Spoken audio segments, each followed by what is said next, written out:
Fala, galera. Vamos acompanhar junto com a turma do Gazeta Esportiva as últimas informações do Timão.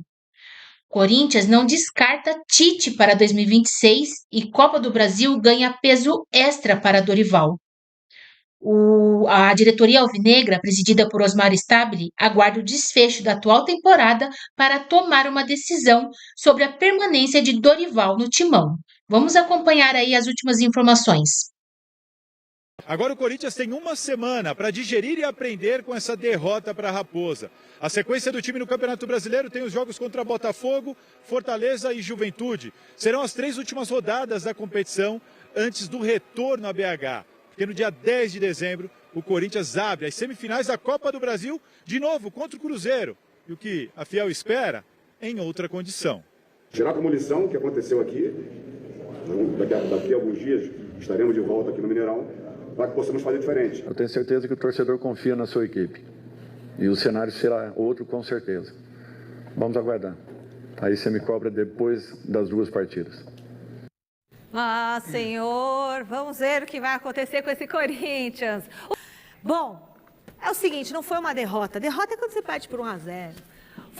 Foi um negócio muito feio. Foi 1, foi 2, foi 3-0. E ainda contra um adversário que vai enfrentar pela Copa do Brasil daqui a alguns dias, nesse mesmo palco. Ai, não sei, gente. Eu acho assim, Michele, a Copa do Brasil é outra coisa, o time vai estar com uma outro coisa, mental. uma coisa. Eu gosto muito dessa frase também, uma coisa é uma coisa, outra coisa é outra coisa. Ai, mas eu tô achando que é tudo a mesma coisa. Não é, Michele. O time, ele entra com outra cabeça para um jogo de mata-mata, semifinal, decisão. Sabe que tem 2 confrontos, o Corinthians vai tentar amarrar o jogo lá para trazer a decisão aqui para a Neoquímica Arena. O mental é completamente outro, esse jogo é de campeonato brasileiro. O Corinthians não atuou bem? Não atuou bem, não jogou bem, não jogou bem. O Martínez foi um brincalhão ali no que ele fez? Foi. Pelo amor de Deus, tem que ser multado pelo Corinthians por essa expulsão aí. Completamente infantil, uma agressão ao atleta do Cruzeiro ali na ocasião. Tem que ser multado financeiramente, precisa tomar um puxão de orelha. Agora, o Corinthians está totalmente focado na Copa do Brasil. O Corinthians quer que o Campeonato Brasileiro acabe amanhã, para ele poder focar nesse jogo da Copa do Brasil diante do Cruzeiro, que, repito, é um outro confronto, com um outro lado mental. Acho que vai ser completamente diferente aí esse jogo para o Corinthians, Alex. Também acho. Ontem foi uma tragédia mesmo, e para mim o jogo foi 4-0, tá? Placar moral, porque o gol anulado foi um absurdo, né? Não aconteceu absolutamente nada. O Sinisterra ganhou na dividida e fez o gol, 4-0. O árbitro anulou, ficou 3-0, mas não deixa de ser uma humilhação para o Corinthians, que não chutou uma bola no gol. O Cássio não fez uma defesa. Nada, 0, rendimento 0. E o Martínez, que foi expulso de campo depois de dar uma machadada nas costas do Matheus Pereira, para mim ele não deveria ter nenhuma oportunidade mais para jogar no Corinthians. Ele já aprontou muito e já deu a cota, cara. É um jogador que não merece vestir a camisa do Corinthians. Olha. Do nada, olha o que o cara faz, mano. Tá de brincadeira. Do nada, ele vai com as 2 mãos e dá nas costas. A troco do quê? O jogo estava parado. Inclusive, ele pode se dar mal no julgamento, porque não foi jogo brusco grave. Quando a bola está em jogo, a bola está parada. Foi agressão. Foi a cotovelada. Foi ali, agressão. né? Com a bola parada, jogo parado. Foi uma agressão, cartão vermelho por agressão. E ele vai ser punido severamente, caso o STJD tenha moral para punir alguém severamente. Vou chamar agora o Thiago Salazar para conversar com a gente, direto lá de Minas Gerais, né? Ele está lá. Para falar de Memphis Depay, Salazar, porque queria que você contasse como que repercutiu dentro do Corinthians a derrota de ontem e o Memphis que está aí já há 60 jogos à frente da equipe. Salazar, boa noite. Boa noite, Michele, para você, para todo mundo que está acompanhando o Gazeta Esportiva. Como vocês podem ver atrás de mim, o Mineirão, palco dessa derrota do Corinthians de ontem, acachapante, repercutiu muito mal. Ontem, Fabinho Soldado, exclusivo com a gente no Mesa Redonda, falou sobre isso, falou sobre a dificuldade de aceitar e digerir uma derrota como aquela. Corinthians e Cruzeiro, a verdade é uma só, vieram para esse jogo num clima amistoso, cientes de que teriam que fazer um bom jogo ontem, para aí sim na Copa do Brasil fazer o jogo da vida, como a gente costuma dizer. Só que a maneira como aconteceu acabou virando uma vergonha para os corintianos e para os cruzeirenses um momento de êxtase que nem eles esperavam ou imaginavam pelo que a gente vinha conversando. Fabinho Soldado falou no vestiário, soube que Fabinho Soldado falou no vestiário com os jogadores, chamou a responsabilidade e já fez uma cobrança ontem mesmo no vestiário. E um outro assunto que a gente também abordou no Mesa Redonda de ontem foi sobre Memphis Depay. Eu andei aqui pelas arquibancadas do Mineirão, conversando, perguntando aos torcedores do Corinthians sobre essa nova ausência do holandês. Vamos ouvir o que eles disseram? Bora lá. É complicado, né? Torcer, a hora o cara ganha muito, chega no dia de jogar, o cara não joga. Na verdade, acho que ele tem que vazar mesmo, né? É muito dinheiro ali para pouco futebol. Acho que o dinheiro que é investido dele dá para trazer mais jogadores aí melhores que ele. Abusa um pouquinho, né? Deixa a desejar realmente. Às vezes entra em campo e resolve igual contra o São Paulo aí na quinta-feira passada, né? Mas precisa representar um pouquinho mais dentro de campo. A vida não é só fora de campo, nos palcos, não é só o popstar que ele é, não. Muita mídia e pouco futebol, só joga na seleção da Holanda. É um bom jogador quando a gente aperta ele, mas tirando isso, muita mídia e pouco futebol. Vale o que ele ganha por mês? Na situação atual financeira do clube, talvez não. Mas para ter um craque desse nível, eu acho que você não consegue desembolsar pouco, eu acho. Bom, tá aí, os torcedores do Corinthians ganhando voz aqui no Gazeta Esportiva, da arquibancada do Mineirão. Isso aí foi antes da bola começar a rolar e depois a gente conversou com o Dorival Júnior e também com o Fabinho Soldado sobre o mesmo assunto. Vamos ouvir. Não estaria em campo. Ele foi vetado pelo departamento médico. Infelizmente aconteceu e nós temos que entender, até pelos exames, tudo foi constatado. É futebol, cara, acontece. É por isso que a gente fala de qualificação, de elenco, é por isso que a gente precisa, a cada tempo, qualificar ainda mais a equipe, porque as competições elas são inúmeras e os jogadores se machucam, lesionam. Bom, para a gente contextualizar a situação, Memphis Depay não veio dessa vez porque teve um entorse no joelho. Ele alegou que houve ali um edema ósseo, né, segundo a nota oficial do Corinthians, um edema ósseo no joelho esquerdo do Memphis Depay. E para vocês entenderem, Memphis Depay no Campeonato Paulista, o Corinthians fez 7 jogos fora de casa. O Memphis Depay só jogou 3. O clássico contra o São Paulo e os 2 clássicos contra o Palmeiras. Nenhum jogo no interior. No Brasileirão, 17 jogos do Corinthians fora de casa. O Memphis jogou 8, sendo que apenas 3 deles fora do estado de São Paulo. E é por isso que está chamando a atenção de todo mundo. Passo a bola para vocês. Obrigada, Salazar. Olha, a gente vai falar muito ainda sobre Memphis Depay. Eu só preciso dizer uma coisa para quem está em casa. Um recado importante para você, né, que tem um financiamento. Memphis Depay, olha, 60 jogos, 17 gols, 14 assistências. Ele participou de 31 gols. 33 vitórias o time tem com ele em campo, 12 empates e 15 derrotas. Análise de vocês e sendo que o Corinthians não deve renovar para o ano que vem, né? Eu acho que é assim, Michele, quando você quer ter um grande jogador, um craque, você vai acabar gastando mais dinheiro para contratar esse jogador. O Memphis Depay é um excelente jogador, pelos padrões do que a gente tem aí. Ele é o maior artilheiro da história da Holanda, mas assim, eu acho que o Corinthians paga até demais para esse rapaz. Nossa Senhora! Paga para ele morar aqui, hotel, gol, assistência, se ele abre a porta do carro, ele ganha dinheiro. Então, aquele assim, negócio de atingir meta. Tem as metas, as bonificações, então o salário dele é para ele respirar o oxigênio que habita no Brasil. Que está no Brasil, é só para isso. Ele não ganha o salário para fazer gol, para dar assistência, isso ele vai ganhando os extras. Então acho que é um salário acima dos padrões que o Corinthians paga para ele. Se houvesse uma negociação, uma readequação desse salário do Memphis, acho legal o Corinthians manter esse jogador, porque, repito, é um craque, um cara que joga muita bola. Em não mantendo-se essa conversa, um diálogo, para que ele reduza o salário, aí eu acho que obrigado, Memphis, pode ir para sua casa, pode ir para outro clube, porque é muito dinheiro, Alex. É muita grana que gasta com esse homem. Muito. Aí. Até valeu a pena no começo, porque a contratação dele, sem dúvida nenhuma, foi um gatilho para o Corinthians escapar do rebaixamento ano passado. Verdade. Foi fundamental na campanha, naquela arrancada do Corinthians no Brasileiro, que levou o time ao 7º lugar e a classificação até para pré-Libertadores, quando o risco era só o rebaixamento. O que poderia ter acontecido era o rebaixamento. O Corinthians ainda beliscou a Libertadores ano passado. Mas depois disso, foi um misto de lesões, de ausências esquisitas em vários jogos. O Salazar trouxe aí detalhes que chamam a atenção. Pode até ser uma grande coincidência, mas olha que coincidência, hein? Quando é jogo fora, longe, lugar meio assim, ele não vai.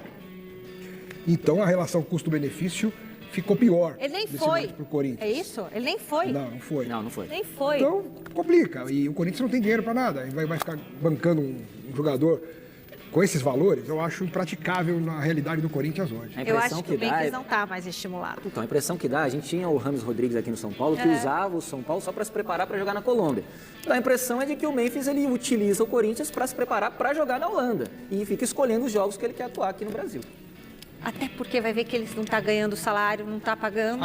O Corinthians deve a ele bastante coisa. Deve, mais de 20 milhões. Assim. Eu acho que ele acaba, sei lá, né? Bem, então senta e conversa agora. Fazer isso aí acho que é um pouco demais. Aí não paga, Zé Paz. Eu acho que ele fica desestimulado também, entendeu? A noite de hoje também está fervendo no Corinthians por questões políticas e o Alexandre Silvestre está no Parque São Jorge. Boa noite, Silver. O que está acontecendo por aí? Votação para possível mudança do Estatuto do Corinthians, que é a Constituição do Esporte Clube Corinthians Paulista. Hoje à noite, primeira chamada para os conselheiros já começou, a segunda chamada às 19h. Depois os conselheiros vão debater e vão votar pela aprovação da mudança do Estatuto ou não. 299 conselheiros estão habilitados a votar nesta noite, são 200 trienais, aqueles conselheiros eleitos para um mandato de 3 anos, além dos conselheiros vitalícios, que são 99. Para aprovar a mudança do Estatuto, é preciso de pelo menos 2/3 a favor dos votos dos conselheiros. Se acontecer isso hoje à noite, aliás, a noite promete ser muito longa, talvez sem definição, mas vamos supor que os conselheiros aprovem a mudança do Estatuto. Essa mudança tem que ser referendada pelo sócio do Corinthians, pelo associado aqui do Parque Social do Corinthians, aqui do Parque São Jorge, aquele cidadão que não necessariamente vai para estádio, mas que frequenta a piscina, etc. e tal. Dentre as principais mudanças, vou citar 2. A abertura do Corinthians, possivelmente para uma SAF, que é uma sociedade anônima de futebol, quando uma empresa vem para um clube para liderar, para comandar o departamento de futebol, o negócio futebol, e também a abertura de votação para a eleição de presidente para o fiel torcedor, que não é necessariamente um sócio. Hoje quem define o presidente é o voto do sócio aqui do clube, mas o fiel torcedor que paga mensalidade para ver o Corinthians na Neoquímica, por exemplo, também talvez tenha essa possibilidade, desde que a mudança seja aprovada. Michele, boa noite. Boa noite, Silvestre. Muito obrigada por todas as informações. E os jogos do final de semana? Olha, o técnico Tite anunciou durante o final de semana que vai retomar a carreira e esse assunto cria uma expectativa muito grande em parte da torcida do Corinthians. Salazar, o comunicado do treinador criou aí um zum no clube?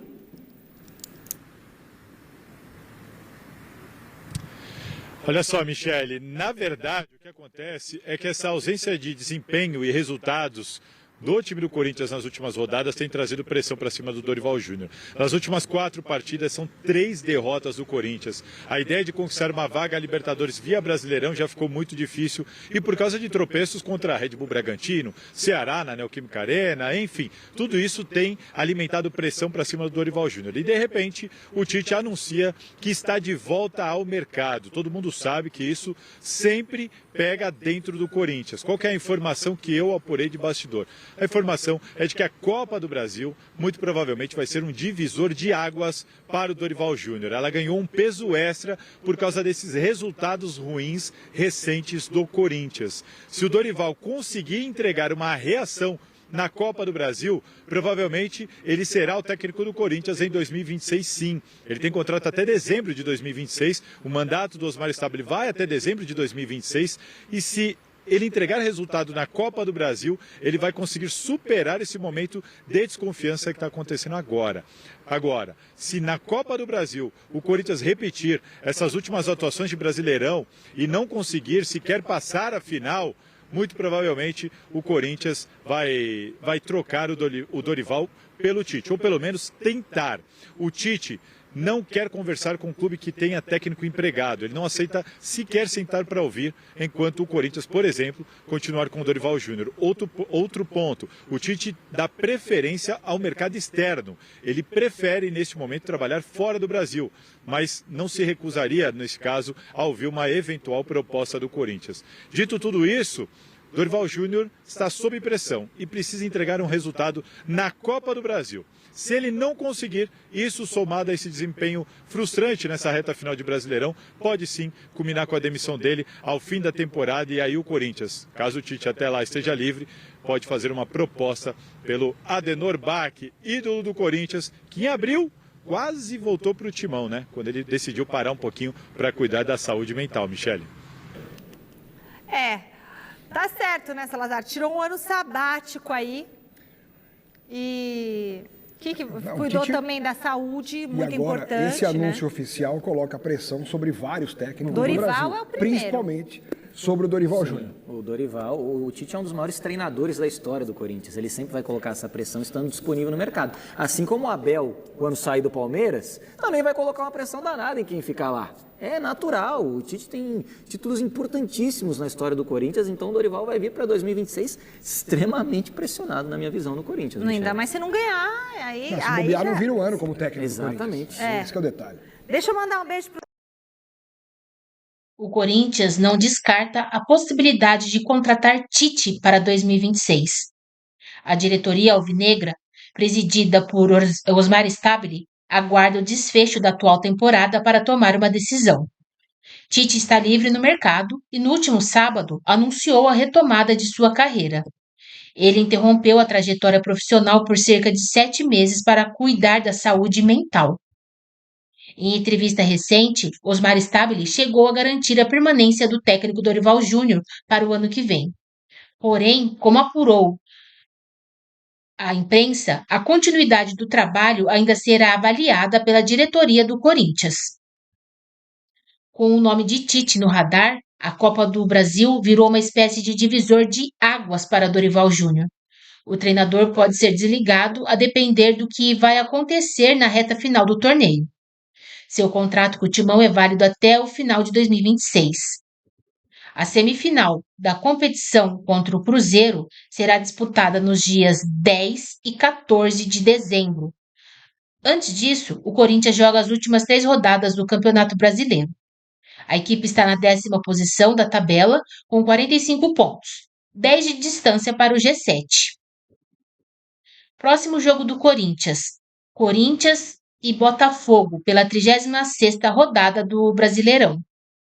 No dia 30/11, domingo, às 16 horas, na Neoquímica Arena.